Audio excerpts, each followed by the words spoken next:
Hi అండి, అందరికీ welcome back to my channel. నేను మీ వైజాగ్ పిల్ల. నా వారాహి నవరాత్రుల పూజలు చాలా బాగా కంప్లీట్ అయ్యాయి.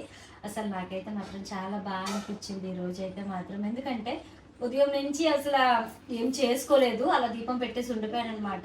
చేద్దాం చేద్దాం చేద్దాం అనుకున్నాను. అలానే మధ్యాహ్నం వెళ్ళి మార్కెట్కి వెళ్ళి కావాల్సినవన్నీ తెచ్చుకొని పూజ అంతా కంప్లీట్ చేసుకున్నాను. వంటలన్నీ వండేసి అమ్మవారికి నైవేద్యాలన్నీ ప్రిపేర్ చేసుకొని సాయంత్రం పూజ అయ్యేసరికి అరౌండ్ 9:30 అయిపోయిందండి. మొత్తం ఇల్లంతా మళ్ళీ శుభ్రం చేసుకొని ఎక్కడొక్కడ సర్దుకొని గిన్నెలన్నీ తోముకొని ఇంకా నేను రెడీ అయ్యి అమ్మని తయారు చేసేసి ఇంకా పూజ అయ్యేసరికి 9:30 అయ్యింది. ఇంకా ఇప్పుడే ఇలాగా డిన్నర్ కూడా కంప్లీట్ చేసి నేను పూజ చేస్తున్నాను అనమాట. పిల్లలైతే ఇంకా మార్నింగ్ స్కూల్ లేదు, హాలిడే బంద్ వల్ల, కానీ అందుకే లేట్ అయినా ఉన్నారు, పడుకోలేదు ఇంకానా. కానీ పూజ మాత్రం చాలా బాగా కంప్లీట్ అయ్యింది. ఇంకా శనివారం తొలి ఏకాదశి, శయన ఏకాదశి అంటారు కదా, విష్ణుమూర్తి వారు నిద్దట్లోకి వెళ్ళే రోజు కాబట్టి ఆ రోజున చాలా మంది చాలా ప్రత్యేకంగా చేసుకుంటారు. లైక్ అదృష్టం ఏంటంటే శనివారం పడడం ఇంకా మంచి మాట. విష్ణుమూర్తికి ఎంతో ఇష్టమైన రోజు శనివారం పడింది కాబట్టి పూజ అందరూ బాగా చేసుకోండి. విష్ణాలయం అసలు ఖాళీనే ఉండదు. ఎక్కడ ఏడుకోండి వెంకన్న బాబు ఎక్కడ ఉంటారో అసలు గుడులు ఖాళీనే ఉండవు. ఉదయాన్నే తెల్లవారుజామున బ్రహ్మముహూర్తంలో లేచి అయ్యవారికి దీపారాధన చేసుకోండి. దీపారాధన చేసేటప్పుడు వరిపిండి ప్రమిదలతో దీపం పెట్టుకుంటే చాలా మంచిది. అండ్ నన్ను కూడా చాలా మంది అడిగారు, సలివిడి పిండి దీపాలు ఎలా పెట్టాలక్క, మీరు పెడుతున్నారు కదా, మేమందరం వరిపిండి దీపాలు పెడుతున్నామని కొంతమంది అయితే అడిగారు అనమాట. ఈ ఏకాదశి రోజు నేను 7 శనివారాలు వ్రతం చేస్తున్నాను కదా, కంప్లీట్గా 7 వ్రతాలు అయితే కంప్లీట్ అయ్యాయి అనమాట. 7 సార్లు 7 సంవత్సరాలు. ఇంకా ఈ శనివారం మళ్ళీ చేసుకున్న అదృష్టం ఏంటంటే తొలి ఏకాదశి రోజే నా 7వ వారం పూజ అయితే పడిందనమాట. నాకు చాలా సంతోషంగా ఉంది. ఆ రోజు కొంచెం పెద్దగా మంచిగా 7 దంపతులను పిలిచి తాంబూలం ఇచ్చి పూజ చేసుకోవాలనుకుంటున్నాను. మరి ఎలా అవుతుందో ఆ తండ్రి దయ నా ప్రాప్తి. నిజంగా నేనైతే మాత్రం అన్నీ అనుకున్నాను ఇలా అవ్వాలని, ఏది కూడా అరేంజ్మెంట్స్ అయితే ఏం చేసుకోలేదు. చేసుకోవాలన్నీ కూడా ఎలా అవుతుందో తెలియదు, కానీ నేనైతే చాలా హ్యాపీగా ఉన్నాను. ఎందుకంటే తొలి ఏకాదశి రోజు నా 7వ శనివారం పూజ పడింది. అంతేకాకుండా ఆ రోజే ఏమంటారు 7 సంవత్సరాలు కూడా పూర్తయింది. నేను అనుకున్నాను లాస్ట్ ఇయర్ కూడా ఏమని అనుకున్నానంటే, ఎప్పటి నుంచో అనుకుంటున్నా 7 దంపతులకు తెప్పించి భోజనం పెట్టి వాళ్ళకి వాయనం ఇవ్వాలని. మళ్ళీ అనుకున్న లాస్ట్ ఇయర్లో మళ్ళీ నేను ఏమనుకున్నానంటే, ఎలాగో 7 శనివారాలు పూర్తవుతాయి, 7 సంవత్సరాలు పూర్తవుతాయి కదా, వచ్చే సంవత్సరం ఇద్దామని. ఆ సంవత్సరం రానే వచ్చింది. అది కూడా తొలి ఏకాదశి రాదు. అది కూడా ఇన్ని సంవత్సరాలు చేశాను, ఏదో ఒక వారమైనా మిస్ అయ్యేది అనమాట, మధ్యలో స్కిప్ అయ్యేది. కానీ ఈసారి ఒక్క వారం కూడా స్కిప్ అవ్వకుండా 7 శనివారాల వ్రతం పూర్తిగా కంప్లీట్ అవుతుంది. నేనైతే చాలా హ్యాపీగా ఉన్నాను. ఈ ఏకాదశి రోజు పూజ ఎలా చేసుకోవాలి, ఉపవాసం ఎలా ఉండాలంటే ఈ వీడియోలో క్లియర్గా చెప్తాను. మన ఛానల్లోకి ఎవరైతే కొత్తగా వచ్చారో సబ్స్క్రైబ్ చేసుకొని మీ వైజాగ్ పిల్లని ఇంకొంచెం ముందుకు నడిపించండి. తెల్లవారుజామున బ్రహ్మముహూర్తంలో లేచి విష్ణు ఆరాధన చేసుకోండి. ఉపవాసం అనేది చాలా సింపుల్. పాలు పళ్ళు తీసుకోండి, ఫ్రూట్ జ్యూసెస్ తాగండి. అన్నానికి సంబంధించిన నైవేద్యాలు అదే ప్రసాదం ఏది తినకూడదు. ప్రసాదం ఏమీ తినకుండా పళ్ళు పాలు తింటూ ఉండొచ్చు అనమాట సాయంత్రం వరకు కూడాను. ఉదయం ప్రమిదలతో వరిపిండి దీపాలు పెట్టుకోండి, మంచిగా ఒత్తులు వేసుకొని తాంబూలం సమర్పించుకోండి. పేలాల పిండి నైవేద్యం అయితే పెడతారనమాట. అండ్ యాలకులతో పెడతారు, బెల్లం పెడతారు. పడకొక నైవేద్యం పెట్టండి, పానకం పెట్టండి అయ్యవారికి. తులసి పూజ చేసుకోండి. తులసి అయితే ఇంట్లో ఉంటే నీళ్ళు పోయకండి. ఏకాదశి రోజు తులసి ఉపవాసం ఉంటుంది అంటారు కదా, అందుకోసం తులసమ్మకి నీళ్ళు వేయకుండా మనతో తులసి చెట్టు ఆకులు అయితే తెంపకండి. బయట నుంచి తులసి మాల తెచ్చుకొని అయ్యవారికి మాల వేసుకొని మంచిగా పూజ చేసుకోండి. విష్ణు సహస్రనామాలు వినండి, విష్ణు ఆరాధనలో ఉండండి. చాలా మంచిదన్నమాట ఆ రోజంతా కూడాను. వీలైతే ఆలయానికి వెళ్ళండి, విష్ణాలయానికి వెళ్ళి దర్శనం చేసుకోండి. ఎవరికైనా లేని వాళ్ళకి దానం చేస్తే ఇంకా మంచిదన్నమాట. అండ్ ఎవరికైనా ఇంకా ఉంటారు కదా, అడుక్కునే వాళ్ళు ఉంటారు కదా, తిండి లేని వాళ్ళు ఉంటారు, పిల్లలు ఉంటారు, అనాథాశ్రయాలు ఉంటాయి. ఇలా ఎవరైనా దానం చేయాలనే ఉద్దేశం ఉంటే ఆ రోజు చేస్తే ఇంకా మంచిదన్నమాట.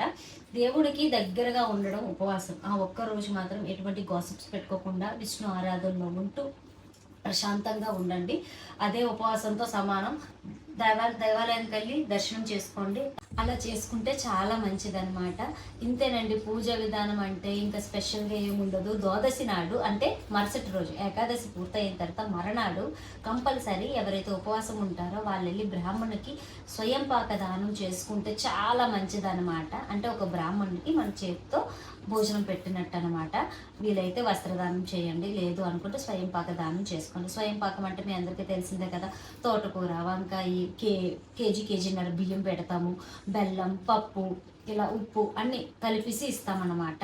నేనైతే స్వయంపాక దానంలో ఇవన్నీ వేస్తాను. ఆ కాయగూరలన్నీ ఒక్కొక్కటి గుమ్మడికాయ వేస్తాను, తోటకూర వేస్తాను, వంకాయ వేస్తాను, బంగాళదుంప వేస్తాను, అండ్ కేజీన్నర బియ్యం పోస్తాను, 3/4 కేజీ పప్పు పోస్తాను, అంతేకాకుండా బెల్లం పెడతాను. ఇలా మొత్తం అన్నీ కలిపి ఉప్పు కూడా పెట్టేసి స్వయంపాక దానం 101 రూపాయి పెట్టి బ్రాహ్మణుడికి ప్రతి సంవత్సరం కూడా ఇస్తానన్నమాట. అంటే 7 శనివారాలు పూర్తయిన వెంటనే స్వయంపాక దానం కంపల్సరీ ఇస్తాను. అలాగే పూర్తి చేసుకుంటున్నాను. 7వ వారమే. చాలామంది అంటున్నారు 8వ వారం వడ్డీ వారం చేస్తున్నాం అక్క అని చెప్పి.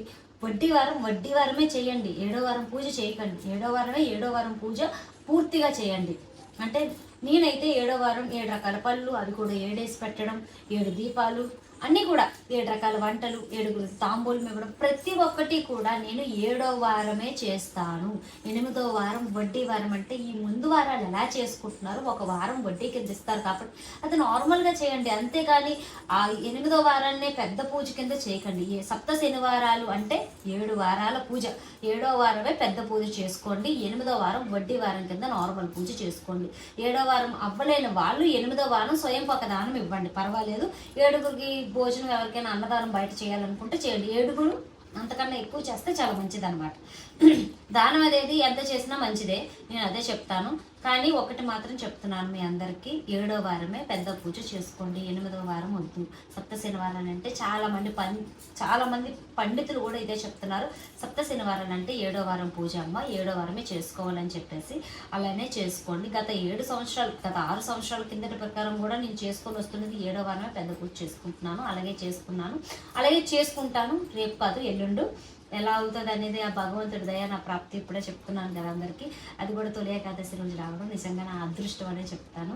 ఈ నవరాత్రులు 5 రోజులు నేను పూజ చేసుకున్నాను. అది కూడా నా వారాహి అమ్మ 16 శుక్రవారాల పూజ కిందటి సంవత్సరం చేసుకున్నా. నవరాత్రులు చేశా.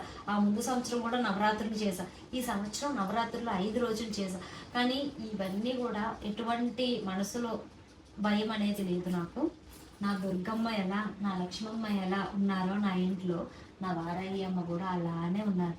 ఫోటో ఏం చేయాలి, ఎక్కడ పెట్టాలక్క, పూజ అయిపోయిన తర్వాత 5 రోజులైనా అమ్మ మీ దగ్గర ఉండాలి, తర్వాత ఉండకూడదా? 9 రోజులైనా ఉండాలి, తర్వాత ఉండకూడదా? 9 రోజులు ఉన్నమ్మా, 9వ రోజు తర్వాత మిమ్మల్ని ఏం చేస్తుంది? మీరు భక్తి శ్రద్ధలతో రోజు దీపారాధన చేసుకోండి. రోజు నిత్యం నైట్ దీపమే పెట్టాలని రూల్ ఏం లేదు. తెల్లవారు లేచి ఎప్పుడు పెట్టుకుంటారు కదా దేవుడు మూల దీపం, అలాగే పెట్టుకోండి. అమ్మవారిని నమ్ముకోండి. నువ్వు ఉన్నావమ్మా అని చెప్పి తలుచుకొని దీపం పెట్టుకోండి. అంతకు మించి ఇంకేం అనుకోకండి. అంతా మంచి జరుగుతుంది. గత 3 సంవత్సరాలుగా నా అమ్మ నా ఇంట్లోనే ఉంది. ప్రతి వీడియోలో మీకు అదే చెప్తున్నాను. అంత మంచి జరిగింది, అంత మంచి జరుగుతుంది. ఎందుకంటే అంత మంచి జరుగుతుంది అనే థాట్ నాకు ఉంటుంది కాబట్టి అదే జరుగుతుంది అనమాట. ఇంట్లో అవ్వలేని వాళ్ళు అంటే లైక్ నాన్ వెజ్ శుక్రవారం, నేనైతే శుక్రవారం మా ఇంట్లో ఎప్పుడు ఉండదు, ఎందుకంటే అందరం మాలలు వేసుకున్నాం కాబట్టి. తినలేని వాళ్ళు వాళ్ళకి పెట్టండి, మీరు తినకండి, అంతే. అంతకు మించి ఇంకేం లేదు. తింటాం అనుకున్న వాళ్ళు ఇంట్లో వాళ్ళని అవాయిడ్ చేయకండి. వాళ్ళు తినమండి, వండివ్వండి. మీరు వండినా మీకోసం మాత్రం శుక్రవారం పూట అమ్మని తెచ్చుకొని పెట్టుకున్న వాళ్ళ సంగతి చెప్తున్నాను. తింటే తినేయచ్చు, లేదు అంటే ఉంటాను అమ్మ ఉంది కదా అనుకున్న వాళ్ళు ఉండండి. మిగతా వాళ్ళకి వండి పెట్టేయండి, పర్వాలేదు, ఏం కాదు.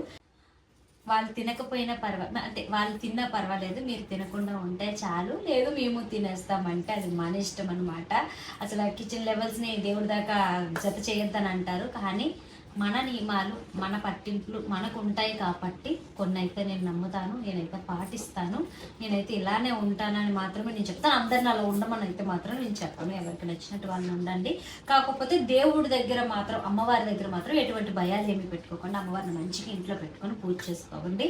అండ్ ఈ ఏకాదశి రోజు నా 7వ శనివారం, సప్త శనివారాల వ్రతంలో 7వ వారం అనమాట. చాలా హ్యాపీగా ఉంది. ఎల్లుండి పూజ వీడియోతో మళ్ళీ నేను ముందుకు వస్తాను. నా పూజ నేను ఎలా చేసుకున్నానని ప్రతి ఒక్కటి కూడా మీకు అప్డేట్ ఇస్తాను. అండ్ ఏకాదశి రోజు ఎలా చేసుకోవాలి ఏంటని క్లియర్గా చెప్పాను. ఇంకెవరికైనా డౌట్స్ ఉన్నట్టయితే కమెంట్ చేయండి, డెఫినెట్లీ రిప్లై ఇస్తాను ప్రతి ఒక్కరికి కూడా. లేదు అంటే నెక్స్ట్ వీడియోలో నేను కంపల్సరీ అప్డేట్ ఇస్తాను అనమాట. 7 వారాల వ్రతాల్లో అండ్ వారాహి అమ్మ 16 శుక్రవారాల పూజ ఎవరైనా చేసుకోవాలనుకున్నా సరే ప్రతి ఒక్కటి కూడా మన ఛానల్లో అయితే వీడియోస్ అన్ని అప్లోడ్ చేసి ఉన్నాయి. ఒకసారి వెళ్ళి చెక్ చేసేయండి. ఈ శనివారం నా పూజ వీడియోతో మళ్ళీ మీ ముందుకు వచ్చేసింది మీ వైజాగ్ పిల్ల. నేను మీ వైజాగ్ పిల్ల.